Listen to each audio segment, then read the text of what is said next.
Time से मैंने आपको बता दिया कि देखो वालिदैन के हुकूक के बारे में सूरत बनी इसराइल में क्या बता दिया।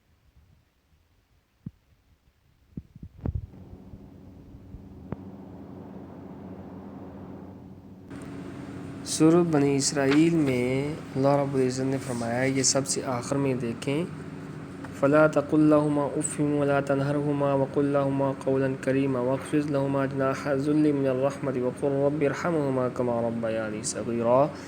अल्लाह ने फरमाया उन दोनों को उफ़ भी ना कहो और ना ही उन्हें झिड़को और उनसे नरमी से बात करो और रहमत के साथ आजिज़ी के बाजू उनके लिए झुकाए रखो।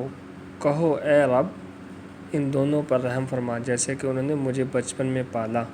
ये सूरत बनी इसराइल की आयत है। ये मैंने क्वेश्चन भी सारे करवा दिए और चैप्टर भी सारा हो गया। इसको अच्छे तरीके से आपने याद कर लेना है, तो इंशाल्लाह ये पेपर में भी आएगा जो मिड टर्म होगा। वस्सलामु अलैकुम वरहमतुल्लाहि वबरकातुहू।